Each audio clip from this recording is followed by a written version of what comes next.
Dear students, welcome to voice of history education channel. ఈరోజు మనము భారత ప్రభుత్వం ప్రవేశపెట్టిన ఎన్ఈపి న్యూ ఎడ్యుకేషన్ పాలసీ 2020 గురించి తెలుసుకుందాము. డియర్ స్టూడెంట్స్, గ్రూప్ 1 నుంచి గ్రూప్ 4 వరకు, అదేవిధంగా డిఎస్సిలో కూడా ఇందులో నుంచి అనేకమైన అంశాలు ఎగ్జామినేషన్లో రావడం జరుగుతుంది. Dear students, new education policy 2020లో ఏ చిన్న బిట్ ఇచ్చినా మనం ఈజీగా సాల్వ్ అయ్యే విధంగా మీకు క్లుప్తంగా చెప్తాను. స్టూడెంట్స్, స్టార్ట్ చేద్దాం. న్యూ ఎడ్యుకేషన్ పాలసీని ప్రొఫెసర్ కస్తూరి రంగన్ సిఫార్సు మేరకు భారత ప్రభుత్వం ఆమోదించింది. స్టూడెంట్స్, పూర్వకాలంలో విద్యార్థులు అడవుల్లో ఉన్న గురుకులాల్లోకి వెళ్ళి విద్యను అభ్యసించేవారు. వారి యొక్క లక్ష్యం రాజ్యధర్మాన్ని నిర్వర్తించడానికి కావలసిన అన్ని రకాల విద్యలను వారు అక్కడ అభ్యసించేవారు. వేదాలు, అస్త్రశస్త్రాలు నైపుణ్యము, యుద్ధ విద్యలను అభ్యసించేవారు. కాలక్రమంగా విద్యార్థి కేంద్రంగా మారింది. భవిష్యత్తులో ఎదురయ్యే సమస్యలను పరిష్కరించడానికి విద్య ఒక ఆయుధంగా మారింది. ప్రపంచ మానవాళి వికాసం ఒకప్పుడు సహజ వనరుల వినియోగంతో ఆధారపడి ఉండేది. కానీ నేడు మాత్రం మానవ వనరులను వెలికితీసే విద్య ఒక ఆయుధంగా మారింది. స్టూడెంట్స్, చూడండి, కోటారి కమిషన్, అదేవిధంగా 1986 జాతీయ విద్యా విధానం, అదేవిధంగా ఆపరేషన్ బ్లాక్ బోర్డ్ ద్వారా విద్యలో అనేకమైన విప్లవాత్మక మార్పులు రావడం జరిగింది. అదేవిధంగా స్టూడెంట్స్ టీచర్ రేషియో, అదేవిధంగా ప్రతి 1 కిలోమీటర్లకు ఒక ప్రైమరీ స్కూల్, అదేవిధంగా కొన్ని ప్రైమరీ స్కూల్ కలిసి అదేవిధంగా మనకు హై స్కూల్గా ఏర్పాటు చేయడానికి తగిన సౌకర్యాలను కల్పించడం జరిగింది. స్టూడెంట్స్, మరి దేశవ్యాప్తంగా ఈ ప్రొఫెసర్ కస్తూరి రంగన్ కమిటీ సిఫారసులను అమలు చేయాలని భారత ప్రభుత్వం నిర్ణయించింది. స్టూడెంట్స్, కస్తూరి రంగన్ కమిషన్లో ముఖ్యమైన అంశాలు ఈరోజు మీకు చెప్తాను. ఫస్ట్, దేశవ్యాప్తంగా ఉన్న అంగన్వాడీలను ప్రాథమిక విద్యలో కలపాలన్నదే వీళ్ళది ప్రధానమైన సిఫారసు. అంటే ఇప్పుడు అంగన్వాడీ కేంద్రాలు మన విలేజ్కి ఒకటి ఖచ్చితంగా ఉంటున్నాయి. సో ఈ అంగన్వాడీ కేంద్రాలను ప్రాథమిక విద్యలో విలీనం చేయాలని వీళ్ళు ఒక సిఫారసు చేయడం జరిగింది. అదేవిధంగా పాఠశాల విద్యలో 5+3+3+4 ఉండాలని ప్రతిపాదించారు. 5+3+3+4 అంటే ప్రాథమిక విద్య, మాధ్యమిక విద్య, అదేవిధంగా హయ్యర్ ఎడ్యుకేషన్ అంటే ఇంటర్మీడియట్ లో 9th 10th 11th 12 ఉంటుంది. అదేవిధంగా డిగ్రీలో ఫస్ట్ సెకండ్ థర్డ్ ప్లస్ ఏదైనా ఒకటి కోర్స్ ఉంటుంది. అంటే example, degree first year second year final అయిన తర్వాత బీఎడ్ కోర్స్. పైలట్ ప్రాజెక్ట్లో కూడా మనకు ఈ ఎడ్యుకేషన్ పాలసీని కొన్ని ప్రాంతాల్లో అమలు చేస్తున్నారు. అంటే 5+3+3+4 అంటే ప్రాథమిక విద్య, అదేవిధంగా మాధ్యమిక విద్య వేరువేరుగా, దాని తర్వాత సాంకేతిక విద్య కానీ, అదేవిధంగా మనకు ఉన్నత విద్య కానీ, ఇది ఒక మార్గంగా ఉంటుంది. అంటే డిగ్రీ చదువు అయిపోయిన తర్వాత ఒక కోర్స్ వస్తాయి వాళ్ళకు, ఎగ్జాంపుల్ బీఎడ్ కానీ ఇంకేదైనా కోర్సు కానీ వాళ్ళకు రావడం జరుగుతుంది. సో 5+3+3+4 విధానాన్ని వీళ్ళు ప్రవేశపెట్టారు. అదేవిధంగా 2030 వరకు విద్యకు కేటాయించే బడ్జెట్ యొక్క శాతం 20% ఉండాలని చెప్పడం జరిగింది. 2030 నాటికి విద్యకు 20% బడ్జెట్ నిధులు కేటాయించాలని ఈ కమిటీ సిఫారసు చేసింది. ఓకేనా స్టూడెంట్స్, విద్యకు 20% అంటే ఇది పాసిబుల్ అయ్యే అవకాశం ఉండదు. ఎందుకంటే ఇప్పుడు రాష్ట్రాలు కానీ కేంద్రం కానీ విద్యకు కేవలం 2.5 నుంచి 3 వరకే కేటాయిస్తున్నారు. మొత్తం బడ్జెట్లో 2.5% అంటే మొన్న ప్రకటించిన అంటే 2024లో సెంట్రల్ బడ్జెట్లో విద్యకు కేవలం 2.5% మాత్రమే కేటాయించారు. అంటే ఈ కస్తూరి రంగన్ కమిటీ మాత్రం విద్యకు 20% నిధులు కేటాయించాలని సిఫార్సు చేశారు. అంటే 2030 నాటికి విద్యకు 20% బడ్జెట్ నిధులు కేటాయించాలని సిఫారసు చేశారు. అదేవిధంగా విద్యతో పాటు సంగీతం, కళలు, ఓకేనా, అదేవిధంగా యోగా ప్లస్ క్రీడలకు కూడా తగిన ప్రాధాన్యం ఇవ్వాలని సిఫారసు చేశారు. సంగీతము, యోగా, కళలు, దాంతోపాటు క్రీడలకు కూడా సమాన ప్రాతినిధ్యం ఇవ్వాలని చెప్పేసి వీరు సిఫార్సు చేశారు. అదేవిధంగా ప్రైమ్ మినిస్టర్ అధ్యక్షతన ఒక జాతీయ విద్యా కమిషన్ ఏర్పాటు చేయాలని సిఫారసు చేశారు. ఇంకోటి ముఖ్యమైనది, విద్యార్థి యొక్క విద్యా హక్కును 3 సంవత్సరాల నుంచి 18 సంవత్సరాల వరకు విస్తరించాలని సూచించారు. అంటే 6 to 14 ఉంటుంది మనకు ప్రాథమిక విద్య. 6 to 14 మనకు రైట్ టు ఎడ్యుకేషన్ యాక్ట్ ప్రకారం 6 నుంచి 18 సంవత్సరాల పిల్లలకి ఉచితంగా విద్య అందించాలని చెప్పడం జరిగింది. కానీ దాన్ని మాత్రం ఈ కస్తూరి రంగన్ కమిటీ విద్యా హక్కును 3 years నుంచి 18 years వరకు విస్తరించాలని సూచించారు. డెసిషన్స్ చూడండి, వీళ్ళ అసలు చూడండి, సింపుల్ చెప్తా. పాఠశాల విద్యలో 5+3+3+4 విధానాన్ని ప్రతిపాదించారు. అదేవిధంగా 2030 నాటికి విద్యకు కేటాయించే బడ్జెట్లో 20% ఉండాలని సిఫారసు చేశారు, 20%. కానీ ఇప్పుడు 2.5 మాత్రమే కేటాయించారు. ఇక ఇంకో ఇంపార్టెంట్ మర్చిపోయినా, యూజీసీని ఉన్నత విద్యా మండలిగా మార్చాలని సూచించింది. యూజీసీ అంటే యూనివర్సిటీ గ్రాంట్ కమిషన్, అంటే దేశంలో ఉన్న యూనివర్సిటీలకు వీళ్ళు గ్రాంట్స్ ఇస్తారు. దీని ద్వారా ఉన్నత విద్య అభివృద్ధి చెందుతుంది. వీళ్ళ సిఫారసు ఏమంటే యూజీసీని ఉన్నత విద్యా మండలిగా మార్చాలని సూచించారు. ఇంకోటి, విద్యతో పాటు కళలు, సంగీతం, యోగా మరియు క్రీడలకు ప్రాధాన్యత చెప్పడం జరిగింది. ఇక ఇంకోటి, ప్రధానమంత్రి అధ్యక్షతగా జాతీయ విద్యా కమిషన్ ఏర్పాటు చేయాలని సిఫారసు చేశారు. అదేవిధంగా చెప్పుకున్నాం మనం, అంగన్వాడీ కేంద్రాలను ప్రాథమిక విద్యలో భాగంగా చేయాలని చెప్పడం జరిగింది. ఇక చివరిది, విద్యా హక్కు చట్టాన్ని, అంటే విద్యా హక్కును స్టూడెంట్కు 3 to 8 yearsకు విస్తరించాలని వీరు రూపొందించారు. NEP, new education policy.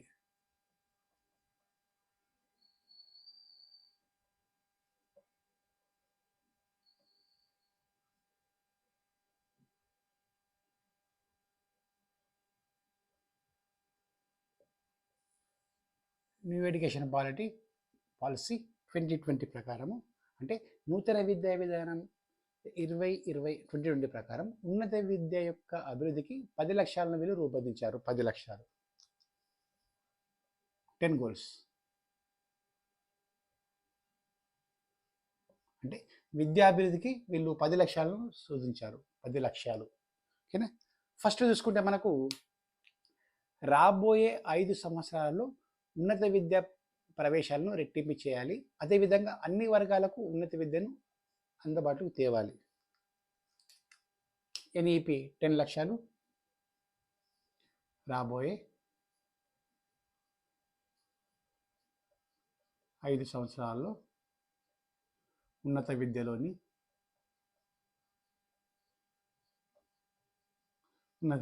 ప్రవేశాలను రెట్టింపు చేయాలి. అదేవిధంగా దేశంలోని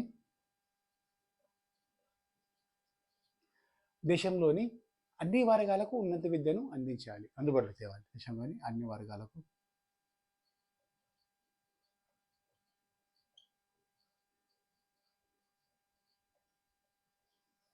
అందుబాటులోకి తేవాలి.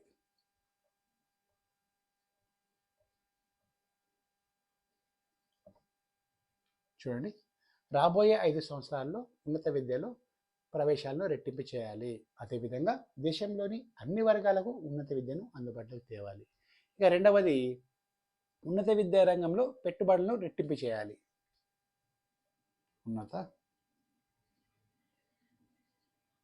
విద్యా రంగంలో పెట్టుబడులను రెట్టింపు చేయాలి.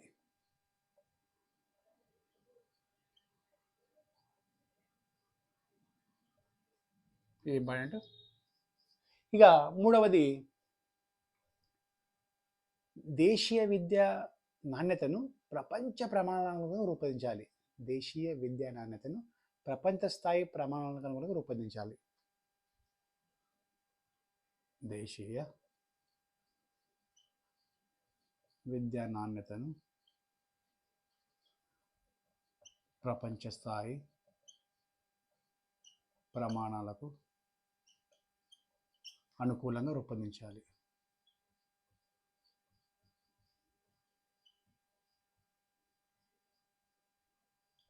ఓకేనా? దేశీయ విద్యా నాణ్యతను ప్రపంచ స్థాయి ప్రమాణాలకు అనుగుణంగా రూపొందించాలి.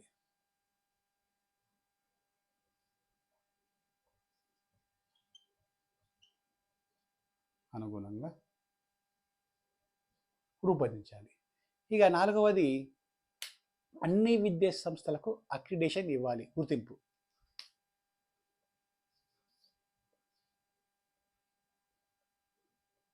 అన్ని అంటే ఉన్నత విద్యా రంగంలో లేదా అన్ని విద్యా సంస్థలకు అక్రిడేషన్ ఇవ్వాలి. అంటే గ్రేడింగ్స్, న్యాక్ గ్రేడింగ్స్ ఉంటుంది. న్యాక్ గ్రేడింగ్స్ అన్ని విద్యా సంస్థలకు అక్రిడేషన్ ఇవ్వాలంటే గ్రేడింగ్స్ ఇస్తే న్యాక్ గ్రేడ్లు ఉంటాయి. ఏ, బి, సి, డి ఉంటాయి గ్రేడ్స్. ఓకేనా? ఏ ప్లస్ ప్లస్ ఉంటాయి, ఏ ఉంటుంది, బి ప్లస్ ప్లస్ ఉంటుంది, బి ఉంటుంది, బి ప్లస్ ఉంటుంది. అదేవిధంగా చివరకు డి ఉంటుంది. అంటే ఈ రేటింగ్స్ బట్టి యూజీసీ వాళ్ళు గ్రాంట్స్ ఇస్తారు. అంటే ఏ ప్లస్ ప్లస్ ప్లస్ ఉంటే వాళ్ళకు 100 కోట్ల గ్రాంట్ వస్తుంది. అంటే ఆ గ్రాంట్ను యూనివర్సిటీ డెవలప్మెంట్ కోసం ఉపయోగించవచ్చు. అంటే వీళ్ళ సిఫారసు ఏముంది, అన్ని విద్యా సంస్థలకు అక్రిడేషన్ ఇవ్వాలి, గుర్తింపు ఇవ్వాలి. న్యాక్ బృందం, న్యాక్ వాళ్ళు కాలేజ్ కానీ యూనివర్సిటీ కానీ విజిట్ చేస్తారు. విజిట్ చేసి అక్కడ ఉన్న సౌకర్యాలను బట్టి వాళ్ళు గ్రేడింగ్ ఇస్తారు. A, A plus, A plus plus, A triple plus ఉంటాయి. అదేవిధంగా B, B plus plus, B plus ఉంటాయి. సి ఉంటుంది, లాస్ట్ డి ఉంటుంది. ఓకేనా? ఇవి అక్రిడేషన్స్. ఈ అక్రిడేషన్స్ అంటే ఆ విద్యా సంస్థలను నాణ్యతను బట్టి స్టూడెంట్స్ టీచర్స్ రేషియో, వాళ్ళకున్న డాక్టరేట్స్, వాళ్ళకున్న సౌకర్యాలు, ల్యాబొరేటరీ సౌకర్యాలు, అదేవిధంగా అన్ని వాష్రూమ్స్తో పాటు క్లాస్ రూమ్స్ కూడా నిశ్చితంగా గమనించి వాళ్ళు న్యాక్ బృందం గ్రేడింగ్స్ ఇస్తారు. అంటే వీళ్ళ సిఫారసు ఏమంటే, ప్రొఫెసర్ కస్తూరంగన్ సిఫారసు ఏమిటంటే, యూనివర్సిటీ కానీ కాలేజీలో కానీ ఈ న్యాక్ బృందాలు అంటే వెళ్ళి పరిశీలించి వాటి గ్రేడ్ని ఇవ్వాలి. ఇలా గ్రేడ్ని ఇస్తే వాళ్ళకు కొంత అమౌంట్ వస్తాయి కాబట్టి ఆ అమౌంట్తో కాలేజ్ కానీ యూనివర్సిటీ కానీ డెవలప్ చేసుకోవచ్చు. న్యాక్ గ్రేడింగ్స్ అంటే దేశంలోని అన్ని విద్యా సంస్థలకు అక్రిడేషన్ ఇవ్వాలంటే గ్రేడింగ్ ఇవ్వాలని చెప్తారు. అదేవిధంగా 5వది, ఉన్నత విద్యారంగంలో పాలనా సంస్కరణల కోసం ఒక పాలనా వ్యవస్థ ఉండాలి. ఉన్నత విద్యారంగంలో ఇంపార్టెంట్ ఇది. పరిపాలన కోసం ఒక పరిపాలనా సంస్థ ఉండాలి. గవర్నింగ్ కౌన్సిల్, పరిపాలన సంస్థ ఉండాలి. ఉన్నత విద్యారంగంలో పరిపాలన కోసం ఒక గవర్నింగ్ కౌన్సిల్ ఉండాలి. అంటే ఒక పరిపాలనా సంస్థ ఉండాలి. ఈ సంస్థ ఉంటే ఎటువంటి ప్రాబ్లమ్స్ ఉన్నా అక్కడే సాల్వ్ అయిపోతాయి. ఇక 6వది, విద్యా సాంకేతికను విస్తరించి అందరికీ అందుబాటులోకి తేవాలి. విద్యలో సాంకేతికను ఉపయోగించి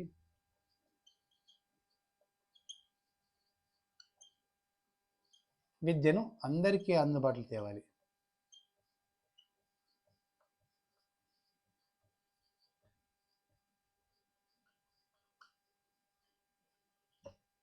విద్యలో సాంకేతికను ఉపయోగించి విద్యను అందరికీ అందుబాటులో తేవాలి.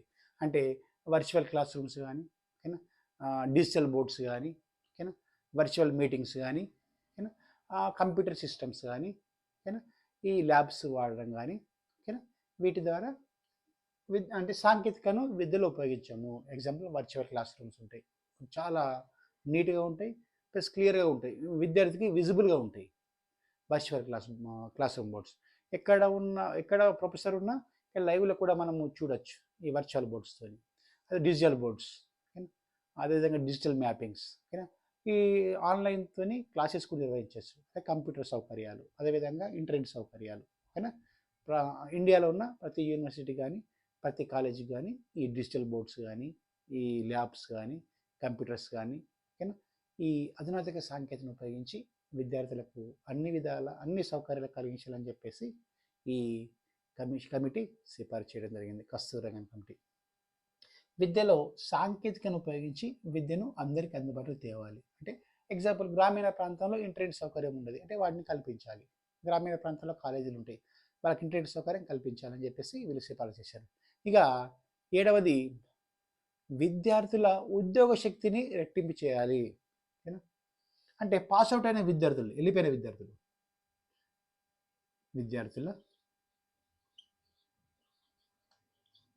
ఉద్యోగ శక్తిని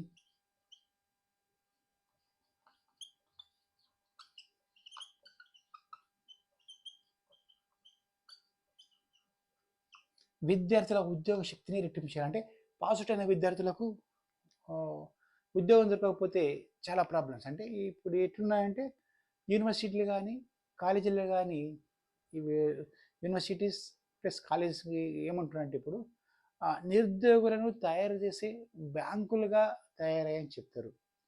భారతదేశంలో యూనివర్సిటీస్ కానీ ప్లస్ కాలేజెస్ కానీ విద్యార్థులను నిరుద్యోగులుగా మార్చే బ్యాంకులుగా తయారని చెప్తారు. ఎంత విచిత్రం, విడ్డూరం. అంటే కాలేజీలు యూనివర్సిటీలు విద్యార్థులు పాస్ అయిన తర్వాత బయటకు వెళ్ళిపోతే వాళ్ళు నిరుద్యోగులుగా మారుతున్నారు. అంటే ఈ వ్యవస్థ ఇండియాలో ఈ విధంగా ఉందని చెప్పేసి విద్యావేత్తల అభిప్రాయం. అంటే యూనివర్సిటీలు కాలేజీలు విద్యోగులను నిరుద్యోగులుగా మార్చే బ్యాంకులుగా పనిచేస్తాయని చెప్పడం జరిగింది. అయితే దీన్ని బేస్ చేసుకొని కస్తూరి రంగన్ కమిటీ దీన్ని సిఫార్సింది. విద్యార్థులు పాస్ అవుట్ అయిన విద్యార్థులు, అంటే వెళ్ళిపోయిన విద్యార్థులకు వాళ్ళ ఉద్యోగ శక్తిని రెట్టింపు చేయాలి. ఎవరైతే వెళ్ళిపోతారో వాళ్ళు ఖచ్చితంగా ఇప్పుడు సమ్ పర్సెంట్ ఒక 20% అనుకొని 20ని 40 చేయాలి, 40 ఉంటే 80 చేయాలి, 10 ఉంటే 20 చేయాలని చెప్పేసి సిఫార్సు చేస్తారు వీళ్ళు. ఇక ఇంపార్టెంట్ 8వది మనకేం చెప్తారంటే మేధో సంపత్తిలో ఇండియాను టాప్ 3లో చేర్చాలి. వరల్డ్లో మేధో సంపత్తిలో ఇండియాను టాప్ 3లో వరల్డ్లో టాప్ 3 చేయాలి, టాప్ 3లో ఉంచాలి. అలాగే ఆవిష్కరణలకు పరిశోధనలకు పెద్ద మొత్తంలో నిధులు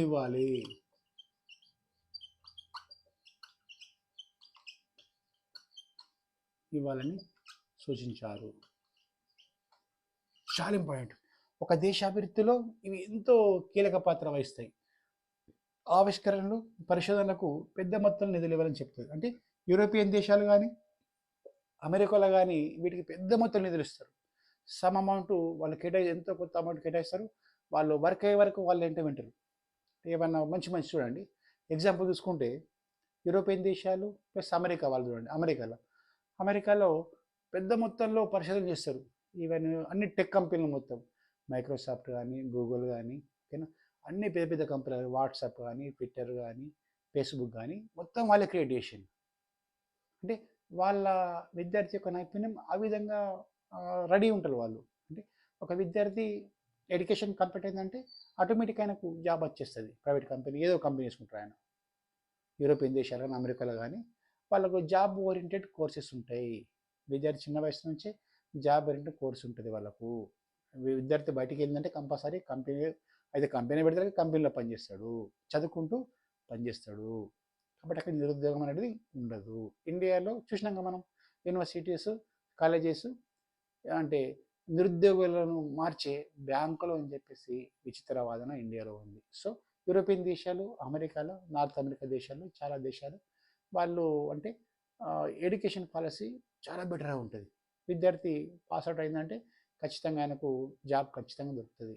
అంటే పనిచేస్తూ ఆయన చదువుకుంటూ జాబ్ చేస్తాడు. సో వాళ్ళు ఏం చేస్తారంటే పెద్ద పరిశోధనలకు ఆవిష్కరణలకు పెద్ద మొత్తంలో వాళ్ళు డబ్బును కేటాయిస్తారు. సో అందుకే అక్కడ ఫలితాలు అద్భుతంగా ఉంటాయి. ఇండియా లాంటి దేశాల్లో చాలా తక్కువ ఉంటుంది, తక్కువ మొత్తంలో అమౌంట్ ఇస్తారు కాబట్టి ఇక్కడ పరిశోధనలు తక్కువ మొత్తంలో జరుగుతాయి. యూరోపియన్ దేశాలు, అమెరికాలో పెద్ద మొత్తంలో పెట్టుబడి పెడతారు కాబట్టి వాళ్ళలో పెద్ద మొత్తంలో ఆవిష్కరణలు జరుగుతాయి. కొత్త కొత్త విషయాలు కనుక్కుంటారు. చూడండి, ఇప్పుడు మోడర్న్ ఏజ్లో చాట్ జీపీటీ కానీ రకరకాలైన మంచి మంచి ఆవిష్కరణలు వచ్చినాయి. అవన్నీ అభివృద్ధికి ఎంతో దోహదపడతాయి. అలా కంపెనీ లాభపడుతుంది, ఆటోమేటిక్గా వాళ్ళ దేశం కూడా లాభపడుతుంది. సో డియర్ స్టూడెంట్స్, ఈ 8వ సూచన, 8వ లక్ష్యం చాలా అత్యంత ప్రముఖమైన లక్ష్యం.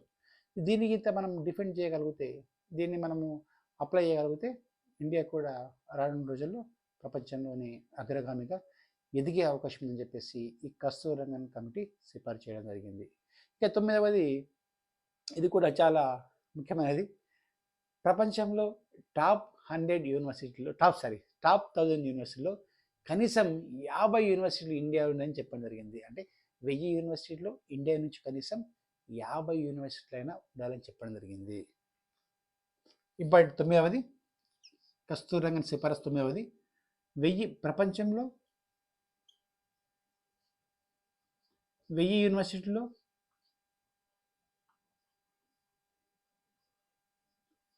ఇండియావి కనీసం 50 యూనివర్సిటీలు ఉండాలని చెప్పడం జరిగింది.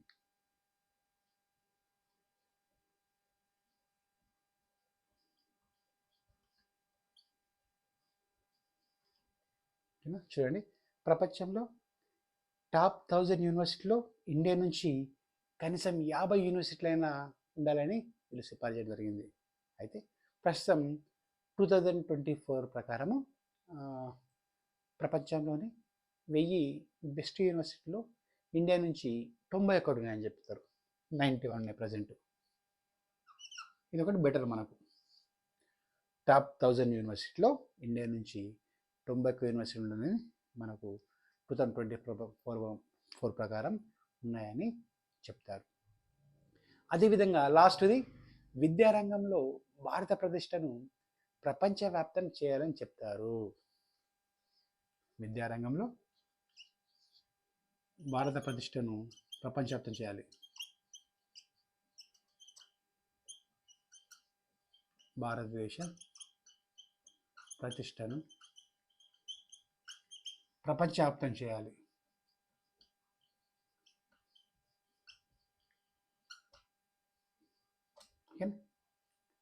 ఇవి 10 సిఫారసులు. అంటే నూతన విద్యా విధానం 2020 ప్రకారం ఉన్నత విద్యాభివృద్ధికి 10 లక్ష్యాలను రూపొందించడం జరిగింది. ఆ 10 లక్ష్యాలు చూద్దాం. ఫస్ట్, రాబోయే 5 సంవత్సరాల్లో ఉన్నత విద్యలో ప్రవేశాలను రెట్టింపు చేయాలి. అదేవిధంగా దేశంలోని అన్ని వర్గాలకు ఉన్నత విద్యను అందుబాటులోకి తేవాలి. అంటే చూడండి, ఎగ్జాంపుల్, ఈశాన్య రాష్ట్రంలో చాలామంది ఉన్నత విద్యను నోచుకోరు. అదేవిధంగా ఎస్సీ ఎస్టీ వెనుకబడ్డ వర్గాల్లో చాలామంది ఉన్నత విద్యను నోచుకోరు. అదేవిధంగా మైనారిటీ వర్గాల్లో కూడా చాలామంది ఉన్నత విద్యను నోచుకోరు. వాళ్ళు ఈశాన్య రాష్ట్రాలతో పాటు ఎస్సీ ఎస్టీ మైనారిటీ వాళ్ళు కూడా ఉన్నత విద్యను అందుకోలేకపోతున్నారు. సో వాళ్ళని కూడా ఉన్నత విద్యను అందుకునే విధంగా చేయాలని చెప్పేసి వీళ్ళు సిఫారసు చేశారు. అదేవిధంగా 5 ఏళ్లలో ఉన్నత విద్యలో ప్రవేశాలు రెట్టింపు చేయాలని చెప్తారు, డబుల్ చేయాలని చెప్తారు. ఇక రెండవది, ఉన్నత విద్యా రంగంలో పెట్టుబడులను రెట్టింపు చేయాలి. అంటే మీకు డౌట్ రావచ్చు, విద్యలో పెట్టుబడి ఏమిటని. అంటే ప్రభుత్వ ప్రైవేట్ భాగస్వామ్యంతో, లేదంటే లోకల్ లీడర్స్ కానీ, అదేవిధంగా పెద్ద పెద్ద బిజినెస్ మ్యాగ్నెట్స్ కానీ వాళ్ళని సంప్రదించి ఒప్పందాలు కూర్చుకోవడం. ఎంఓయు అంటారు దీన్ని. MoU, memorandum of understanding. అంటే ఒక ప్రసిద్ధ కంపెనీతో కానీ, ఏదైనా సంస్థతో కానీ, ఏదైనా పెద్ద బిజినెస్ మ్యాగ్నెట్స్తో కానీ, కాలేజీ కానీ, యూనివర్సిటీ కానీ ఎంఓయు కుదుర్చుకుంటే మనకు కొద్ది మొత్తంలో డబ్బు రావడం జరుగుతుంది. అంటే అదేవిధంగా కొన్ని సంస్థలు కానీ, బిజినెస్ మ్యాగ్నెట్స్ కానీ, పెద్ద పెద్ద పారిశ్రామికవేత్తలు ఎవరైనా కానీ, మొత్తానికి ఉన్న ధనవంతులు కానీ వాళ్ళు పెట్టుబడులు పెడతారు. అంటే సహాయం చేస్తారు, లేదా పెట్టుబడి కూడా పెట్టే ఆవిష్కరణ కోసం పెట్టుబడులు కూడా పెట్టచ్చు వాళ్ళు. అంటే భవిష్యత్తులో ఏదో కొంత మేర జరుగుతుందని ఆశించి పెట్టుబడి కూడా పెట్టడం జరుగుతుంది. అంటే ఉన్నత విద్యల్లో పెట్టుబడులను కూడా పెట్టాలని చెప్పేసి వీళ్ళు సిఫారసు చేసిండ్రు. అది రెట్టింపు కావాలని చెప్తారు. ఓకేనా.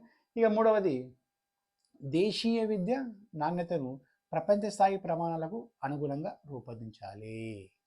అంటే మన విద్యా ప్రాధాన్యత అంటే అంతర్జాతీయంగా వచ్చే పోటీని తట్టుకోవడానికి, అదేవిధంగా ఒక పాస్ అవుట్ అయిన విద్యార్థికి ఎలాగైనా ఉద్యోగాలు కల్పించాలని చెప్పేసి ఇండియా ప్రమాణాలు ఇంటర్నేషనల్ లెవెల్లో ఉండాలని చెప్పేసి వీరు సిఫారసు చేశారు. ఇక నాలుగవది, అన్ని విద్యా సంస్థలకు అక్రిడేషన్ ఇవ్వాలి, న్యాక్ గ్రేడింగ్. భారతదేశంలో అన్ని కాలేజెస్కు యూనివర్సిటీకు న్యాక్ గ్రేడింగ్ ఇస్తారు. యూజీసీ వాళ్ళు వీళ్ళని పంపుతారు. అంటే దేశంలో ఉన్న కాలేజెస్కు యూనివర్సిటీ కానీ వీళ్ళందరికీ న్యాక్ గ్రేడ్ ఇవ్వాలి. నేను చెప్పిన కదా, న్యాక్ గ్రేడింగ్ వస్తే మనీ వస్తుంది. ఆ మనీతోని కాలేజ్ డెవలప్మెంట్ కానీ యూనివర్సిటీ డెవలప్మెంట్ కానీ చేసుకోవచ్చు. గ్రాంట్స్ వస్తాయి, నిధులు వస్తాయి. ఓకేనా. ఇది అంటే దేశంలో ఉన్న అన్ని యూనివర్సిటీస్ కానీ ప్లస్ కాలేజెస్ కానీ గ్రేడింగ్ ఇవ్వాలి. అదేవిధంగా ఐదవది, ఉన్నత విద్యారంగంలో పరిపాలన కోసం ఒక పరిపాలన సంస్థను ఏర్పాటు చేయాలి, గవర్నింగ్ కౌన్సిల్. ఈ గవర్నింగ్ కౌన్సిల్ ఉంటే సమస్యలు లోకల్లో ఒక్కనే సాల్వ్ అయిపోతాయి. కాబట్టి గవర్నింగ్ కౌన్సిల్ ఉంటే అందరూ అంటే పని కూడా ఈజీ అయిపోతుంది. ఓకేనా. ఒక వ్యవస్థ బలంగా ఉండాలంటే ఒక పరిపాలన సంస్థ అవసరం. అంటే గవర్నింగ్ కౌన్సిల్ ఏర్పాటు చేయాలని వీళ్ళు సిఫార్సు చేస్తారు. నెక్స్ట్ ఇంకోటి, ఆరవది, విద్యలో సాంకేతికను ఉపయోగించి విద్యను అందరికీ అందుబాటులో తేవాలి. నేను చెప్పినప్పుడు గ్రామీణ ప్రాంతంలో సాంకేతిక విద్య రావాలంటే ఇంటర్నెట్ అవసరం. అదేవిధంగా కాలేజెస్ కానీ స్కూల్లో కానీ యూనివర్సిటీలో కానీ వర్చువల్ ల్యాబ్స్ కానీ వర్చువల్ బోర్డ్స్ కానీ డిజిటల్ బోర్డ్స్ కానీ ఓకేనా ఇంటర్నెట్ సౌకర్యం కల్పించడం కానీ ఇలాంటివి చేస్తే ఉన్నత విద్య ప్రతి విద్యార్థికి అందుతుంది. అంటే గ్రామీణ ప్రాంతంతో పాటు పట్టణ ప్రాంతంతో పాటు గ్రామీణ ప్రాంతాల్లో కూడా ఇంటర్నెట్ సౌకర్యం, అదేవిధంగా ఇంటర్నెట్ సౌకర్యంతో వర్చువల్ ల్యాబ్స్ కానీ అదేవిధంగా డిజిటల్ బోర్డ్స్ కానీ డిజి లాకర్స్ ఇవన్నీ ఉంటాయి. మొత్తం అంటే పెద్ద మొత్తంలో ఇంటర్నెట్ సౌకర్యం కూడా కల్పించబడుతుంది.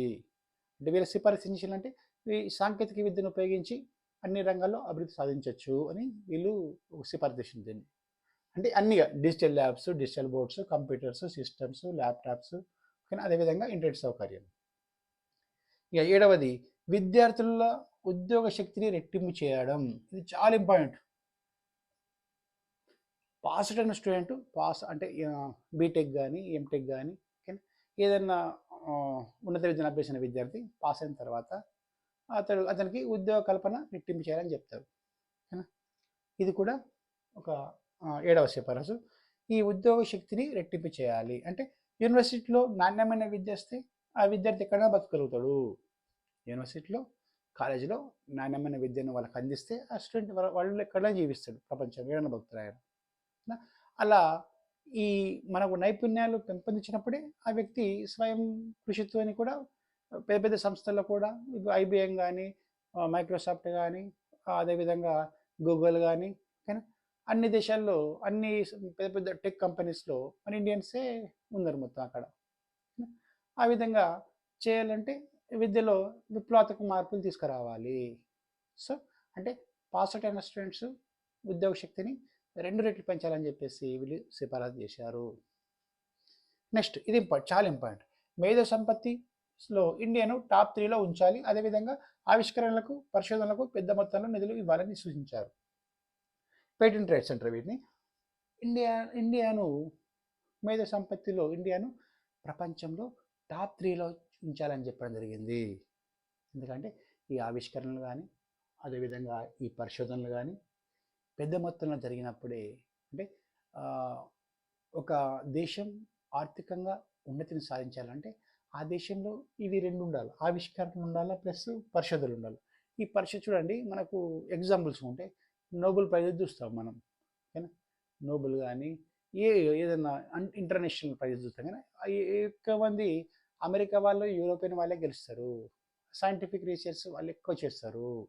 సైన్స్ రంగం కానీ వైద్య రంగం కానీ విద్యారంగం కానీ వాళ్ళు అత్యున్నత స్థానంలో ఉన్నారు వాళ్ళు.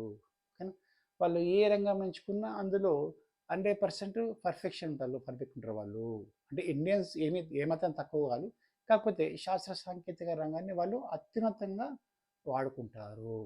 సో ఇండియన్స్ కూడా ఈ పరిశోధనలు ఆవిష్కరణలో పెద్ద మొత్తంలో అంటే సక్సెస్ కావాలంటే వాళ్ళకి పెట్టుబడులు మనం పెద్ద మొత్తంలో ఇవ్వాల్సిన అవసరం ఉంది. ఓకేనా. ప్రదేశాభివృద్ధికి ఇవి కూడా దోహదపడతాయి అని వీళ్ళు చెప్పడం జరిగింది.